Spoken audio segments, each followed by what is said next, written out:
kumisan lu sekarang ya. Jadi udah lama banget. Ya alhamdulillah kan kemarin sebenarnya bukan Palu kan tidak memberlakukan yang namanya lockdown ya.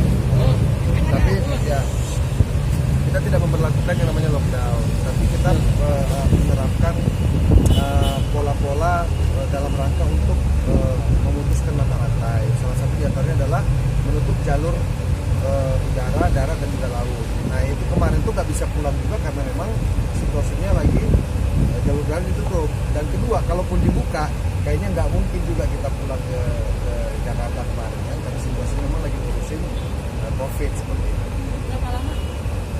Tepatnya sih 2,5 bulan. Nah, 2,5 bulan. Jadi saya hitung-hitung itu kurang lebih 78 hari. Merasa takut jadi Apa? Worry banget. Apalagi kan Bogor zona merah, terus kan PSBB gitu kan. Nah rumah kan di Bogor kebetulan, jadi waktu kita dengar apalagi kolega kita juga Pak Walinya juga positif, nah bayangin aja wali kotanya dia positif nih gimana ya kan, gimana masyarakat gitu kan. Makanya saya wanti-wanti ke TAD kemarin tuh, beri jangan kemana-mana dulu deh, udah di rumah aja, anak-anak juga nggak usah kemana-mana. Bahkan saking worry-nya keluar rumah juga nggak perlu, even keluar pagar juga jangan deh. Cuma kan yang menjadi persoalan yang namanya kebutuhan rumah tangga kan pasti ada aja, besoknya kan lusanya pasti keluar, baik beli pampers kan, baik beli makanan kan. Tapi kita menyesuaikan. Salah satunya kan banyak anak-anak ya, ada tindakan preventif DA, jadi nggak sih? Ya salah satu tindakan preventif kita kan sebenarnya tidak dengan stay at home aja juga salah satu upaya kita untuk bagaimana anak-anak keluarga ini aman dulu gitu kan. Mbak Deus gitu kita bisa supaya rasakan dan tetap komunikasi dengan anak-anak seperti apa? Ya yang pasti rasanya kan soalnya pas bulan puasa kemarin nggak bisa bareng, lebaran nggak bisa bareng, rasanya sih sedih, cuman ya gimana lagi karena kan Mas Tasya juga tugas di sana dan kebetulan juga penerbangan nggak ada ya. Sebelumnya sempat Mas Tasya nyuruh ke Palu, katanya ke Palu dulu pas lagi ada COVID-nya belum banyak gitu ya, katanya ke sana dulu aja ke Palu sebelum terbang sana. Cuma aku pikir lagi takutnya kita kan nggak pernah tahu, tiba-tiba kan kemarin nggak ada penerbangan, kalau misalnya ada ke Palu pasti nggak bisa pulang lagi ke Jakarta, nggak bisa kumpul sama anak-anak. Jadi Adel memutuskan untuk benar benar stay di rumah sama anak-anak, Mas Tasya fokus di sana. Tapi alhamdulillah akhirnya setelah 2 bulan lebih ya, 2 bulan setengah, dia bisa ketemu, kumpul sama anak-anak. Anak-anak juga senang, happy ketemu sama ayahnya. Terus juga apa ya, kita kumpul bareng, quality time lah sama Gegi sebelum pulang lagi sebentar lagi. Ya kan Pak Presiden di Bogor Ya kita ada arahan Pak Wali harus kita lakukan. Terus kita kembali lagi. Nah, tanggung jawab di sana seperti apa? Ya kita kan pemerintah bekerja by sistem ya. Sebenarnya perangkatnya sudah jelas. Jadi khusus untuk penanganan COVID sendiri, alhamdulillah pemerintah Kota Palu sudah sangat siap untuk memastikan bahwa pelayanan kesehatan berjalan dengan baik. Pak, mungkin selama di Bogor agendanya apa aja? Sama anak-anaknya Jujur aja nggak kemana-mana sebenarnya, di rumah aja. Paling ngumpul kalau ada teman mau datang ya kita kangen-kangenan di rumah. Jadi kayak gitu sih, hampir nggak. Jujur ini baru ini nih keluar nih, baru hari ini. Ya baru keluar yang apa namanya ke tempat orangnya baru sekarang ini. Balik sih. Sudah seminggu. Balik sendiri. Rasa kangen di Palu sama soalnya gimana sih kan selama 3 bulan hampir ya kan? Ya telepon Kalau dengar ya? ada Sekarang gimana sih kita aman? ya ada telepon, ada apa ya? Oh terus komunikasi lancar lah komunikasi ya. masih baik. Nah kemarin itu kan kita cenderung lebih mikirin gimana dia safe, kita safe. Itu aja. Walaupun di dalamnya ada balutan kerinduan, kekangenan itu, tapi pada prinsipnya jadi waktu itu jadi jujur aja agak berasa sih, karena setiap hari kan kita aktivitasnya kan ngurusin itu. Terus dia juga ya dengan aktivitas dia sendiri yang bisa dilakukan di rumah juga alhamdulillah jalan aja. Anak-anak juga memang udah biasa di rumah, jadi nggak ada yang terlalu berbeda sih, cuman persoalannya nggak ketemu aja, sayanya maksudnya gitu kan. Kalau anak-anak ini rasa kangen gimana sih kan? Kita belajar sampai iya Pak. Masih seneng banget pas Dedinya pulang tuh langsung disambut kan, teriak Dedi, pelukin semuanya. Maminya nggak boleh meluk, anak-anak semua. Jadi makanya kemarin sama anak-anak dulu, terus kita bikin quality time berdua untuk rumah Jakarta. Ya biar kangen-kangenan lah ya. Katanya lah. Iya, itu kalau misalnya aku salam aja peluk dedinya, dia bilang no daddy, no daddy. Jadi harus dia aja yang pelukin dedinya. Sekaila. Iya. Ya nggak tahu ya, saya juga kaget juga sih. Wah, Sekarang tumben gitu kan. Biasanya kan makin kalau gede makin gitu ya. kalau sering ketemu malah dia biasanya nggak mau dipeluk. Tapi kan Kemarin baru kita ketemu. jalan. Tapi yang mamanya nggak diboleh peluk. Nggak boleh, maunya nggak boleh peluk. Jadi Biasa dia yang peluk lah, kan. gendong terus sih. Biasa. Mas Pasha mungkin hal positif apa Mas? Nanti. Ya seperti anak-anak tuh udah tahu. Udah mulai ngerti. Udah tahu kalau saya mau berangkat ke Palu udah tahu. Kalau saya udah Iya, mulai udah mulai pakai batik lagi, udah mulai pakai wah jadi mau ke Palu ya katanya, jadi mau kerja ya iya. Jadi balik sendiri ya? Hah? Besok balik sendiri. Kenapa? Balik ke Palu sendiri besok. Sendiri. Sendiri ya. Mas, hal positif apa yang dipetik sama Mas Pasha sama keluarga dari musibah ini Mas? Mungkin ada hal-hal yang positif yang kemarin nggak bisa dilakukan jadi bisa dilakukan. Ya apa ya, ternyata kodrat manusia itu kan memang baru kita pahamin hari ini kan. Kalau dulu kan kita keluar gitu-gitu aja, entah karena kerja, entah karena aktivitas.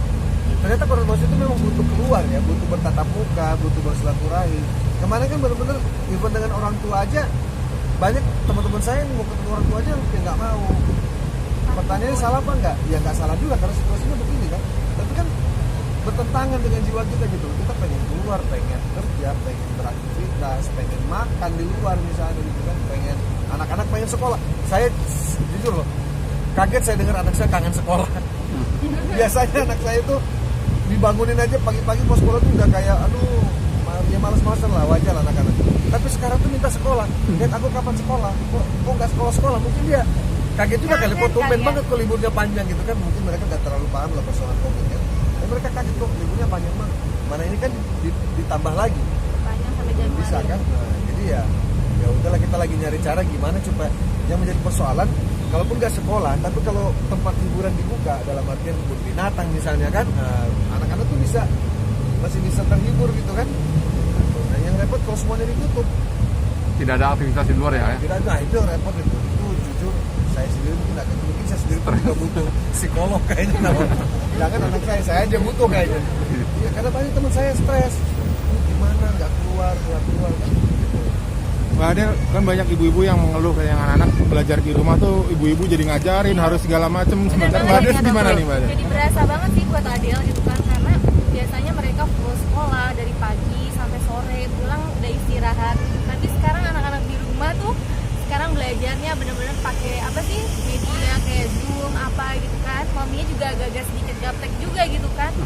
Pelajarannya ternyata anak-anak yang zaman sekarang tuh susah banget daripada zaman-zaman kita gitu kan. Makanya kayak kita tuh kayak aduh ngajarinnya kayak gimana. Makanya komunikasi terus sama gurunya. Tapi ya maksudnya ada positifnya juga, kita bisa kumpul sama anak-anak. Kadang-kadang Mas Pasha sibuk, ada juga ada kesibukan sedikit kalau ada kerjaan, jarang sama anak-anak. Tapi kalau bener-bener nih karena ada COVID, jadi bener-bener full time di rumah tuh sama anak-anak. Jadi ikut belajar lagi Mbak Adelnya. Iya, jadi Adel juga belajar lagi. Ternyata pelajarannya terus Adel aja sampai ya ampun ini pelajarannya susah Yang banget pasti ya. waktu TikToknya berkurang. Tidak ada anak-anak, ya kan? Oh iya. Tidak ada anak-anak, jadi ibu-ibu yang ibu-ibu kekinian agak TikToknya terganggu berkurang. waktu itunya.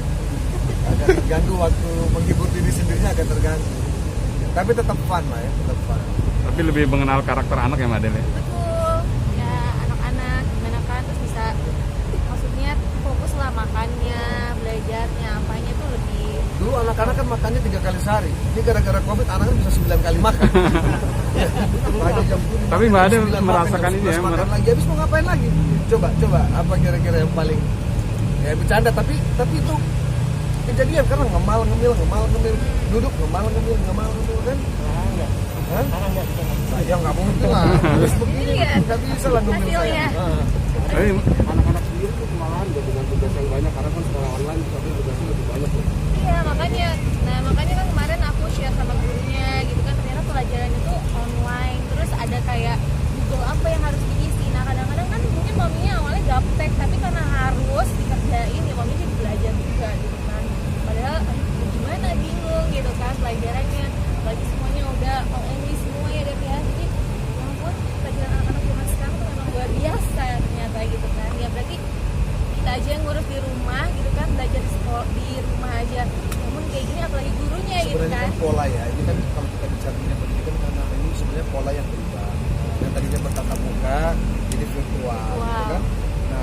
serap anak-anak ini kan sebenarnya Karena beda-beda, lebih kan? mudah bila bertatap muka. Betul. Begitu dikasih virtual dan yang tersampaikan hanya melalui catatan-catatan itu anak-anak juga membingungkan sebenarnya. Gimana? Biasanya dengar, tiba-tiba dia harus baca. Apa namanya? Dia punya semacam caranya ya, tutornya gitu kan, baca itu pertanyaan itu. Nah mereka biasa dengar jawab. Kalaupun apa namanya homework gitu tetap awalnya bertatap muka dulu. Nah kalau sekarang kan apa-apa virtual. Gitu. Tapi anak-anak akhirnya beradaptasi ya Beradaptasi Harus dengan lah. pembelajaran yang diberikan secara online itu. Harus, karena termasuk orang tua beradaptasi. Mbak Adel jadi guru berarti ya? karena setiap hari kan jadinya jadi belajar terus. Jadi merasakan beratnya jadi guru ya? Iya. Ya, ternyata seperti itu loh, baca guru itu luar biasa. Dan itu sempat minta bantuan sama apa? Enggak kan, Mas Fajar kan di sana. Bantuan itu. Enggak. Kalau masalah pendidikan sih ada sendiri, kalau Mas Fajar fokus di sana. Ya, mudah-mudahan lah Oke. cepat berakhir, terus Amin. anak-anak bisa sekolah lagi secara normal, kita juga bisa Pak. kerja secara normal lagi gitu kan. Terus lah, mudah-mudahan lancar lagi ya. Nah, anak-anak kan juga pasti nggak ketemu sama teman-temannya itu gimana kak? Apa memang virtual juga? Apa gimana sama teman-teman Iya, yang makanya lain? kalau misalnya lagi lihat Zoom tuh seru, aduh kangen katanya gitu kan, maksudnya pengen sekolah gitu kan. Ya tapi kan gimana lagi, udah harus seperti ini kan, jadi ya kita juga harus kasih tahu